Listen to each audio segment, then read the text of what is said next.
saveur divine. Cette bonne nouvelle du royaume sera prêchée dans le monde entier pour servir de témoignage à toutes les nations. Alors viendra la fin. Ce pain céleste vous est présenté par Immaculée Niraneza. Je vous salue, très chers amis, vous tous qui écoutez l'émission Saveur divine. Que la paix de notre Seigneur soit avec vous. J'espère que tout le monde va bien. Je bénis le Seigneur qui nous donne un jour nouveau, un souffle nouveau. Chaque jour qui se lève, c'est une action de grâce pour moi. À chaque jour suffit son miracle. Et le miracle d'aujourd'hui, c'est que je peux ouvrir ma voix et que je peux vous parler. Je prie que le même miracle se soit produit chez vous, que toute la gloire revienne à notre Dieu. Je rends grâce à Dieu parce que il continue à veiller sur son œuvre. Dieu nous élargit, Dieu pourvoit aux besoins de son ministère. Alors, je bénis le Seigneur pour le frère Vito aussi qui nous a partagé la parole hier. Et nous allons continuer. Cette semaine a été consacrée donc à la puissance du Saint-Esprit. Nous sommes en quelque sorte dans le mois où nous célébrons vraiment les œuvres du Saint-Esprit. Et c'est pour cela que nous restons concentrés dans le livre des Actes des Apôtres. Alors aujourd'hui, je vous propose de lire un extrait du chapitre 9 où nous voyons encore une fois l'apôtre Pierre qui est utilisé puissamment par le Saint-Esprit. Je vais lire Acte 9 à partir du verset 31. L'Église était en paix dans toute la Judée, la Galilée et la Samarie, s'édifiant et marchant dans la crainte du Seigneur. Et elle s'accroissait par l'assistance du Saint-Esprit. Comme Pierre visitait tous les saints, il descendit aussi vers ce qui demeurait à Lydie. Il y trouva un homme nommé Énée, couché sur un lit depuis 8 ans et paralytique. Pierre lui dit, « Énée, Jésus-Christ te guérit. Lève-toi et arrange ton lit. » Alléluia. Et aussitôt, il se leva. Tous les habitants de Lydie et du Saron le virent et ils se convertirent au Seigneur. Alléluia. Quel miracle! Merveilleux événement pour cet homme paralytique depuis 8 ans. Imaginez-vous rester pendant 8 ans en étant couché, en étant sous la dépendance des gens qui doivent venir t'aider pour aller faire ses besoins, des gens qui doivent venir t'aider pour te laver. Rester 8 ans en étant couché, en étant vraiment réduit à rien, en étant dans l'humiliation parce que ton corps ne va pas, parce que tu es réduit à rien à cause de la maladie. Ça doit être quelque chose. Cet homme était vraiment dans l'angoisse, j'imagine la tristesse qu'il avait de devoir chaque fois dépendre de sa famille. J'imagine les prières que cet homme avait fait avant de rencontrer Pierre. Mais Dieu est bon. Le jour est arrivé où Pierre est venu. Et alors, comme il était rempli du Saint-Esprit, Pierre a changé la vie de cet homme.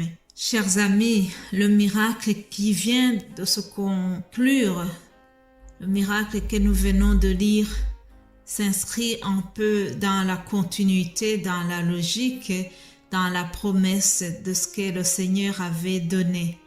Parce que dans Actes chapitre 1, le Seigneur avait dit aux apôtres, « Vous recevrez de la puissance, le Saint-Esprit survenant sur vous, et vous serez mes témoins à Jérusalem et dans toute la Judée, et dans la Samarie jusqu'au bout de la terre. Alléluia. Et donc ce miracle s'inscrit dans cet ordre de promesses que le Seigneur avait donné. Mais bien avant cette puissance, bien avant d'être des témoins, ils ont subi la persécution. Vous vous rappelez que dans le chapitre 4, nous voyons Pierre et Jean qui sont en prison, qui doivent s'expliquer devant le Sanhédrin. Hier, mon frère vous a parlé de la mort d'Étienne. Étienne a été lapidé, Étienne a subi une persécution atroce. Tout cela parce qu'il croyait en Jésus-Christ, parce qu'il avait choisi d'être le témoin fidèle jusqu'au bout. Il n'a pas eu peur des menaces de mort. Il a témoigné jusqu'au bout grâce à la puissance du Saint-Esprit. J'ai été étonnée de voir comment Étienne, même jusque vraiment dans ces dernières minutes de sa vie, continuait à témoigner. Il n'a pas renié le Christ. Mais pour revenir donc à ce miracle que Pierre vient de faire pour ce monsieur paralytique, on nous montre que il y avait vraiment plusieurs années que cet homme était malade. Qu'est-ce que cela nous enseigne, chers amis? Dieu n'est pas limité dans le temps. Quel que soit le temps que vient de passer ton épreuve, quelle que soit la durée que vient de passer ta maladie, Dieu n'est pas limité par cela. Dieu ne regarde pas au nombre d'années que tu viens de passer sans avoir un contrat de travail fixe. Dieu n'est pas limité par l'âge que tu as pour te permettre d'avoir la procréation. Je parle aux personnes qui sont dans l'attente, qui sont dans l'épreuve de chercher un enfant. Des fois, il y en a que ça va comme sur des roulettes, ça se fait automatiquement. Et il arrive malheureusement que les dames attendent longtemps, des années d'humiliation pour avoir un enfant. On essaye tous les moyens possibles et ça n'arrive pas. Cependant, nous avons des bons exemples dans la Bible de comment Dieu est au-dessus de l'infertilité. Oui, Sarah est un bon exemple. Élisabeth aussi. Rachel, c'est aussi toutes des femmes qui ont passé des années d'avoir des enfants. Anne, qui priait beaucoup, qui a pleuré beaucoup parce que sa coépouse se moquait d'elle. Mais un jour est venu où Dieu a répondu à sa prière et celle qui était stérile a eu son fils Samuel qui est devenu un grand prophète. Je suis en train de rappeler tous ces gens pour vous dire que Dieu n'est pas limité par la longueur de l'épreuve. La longueur des années ne fait rien à la puissance de Dieu. Donc cet homme-ci, le paralytique guéri par Pierre, venait de passer 8 ans. Et un jour, il a vu que Dieu était encore capable de changer sa situation. J'imagine la fête qu'ils ont fait à sa maison.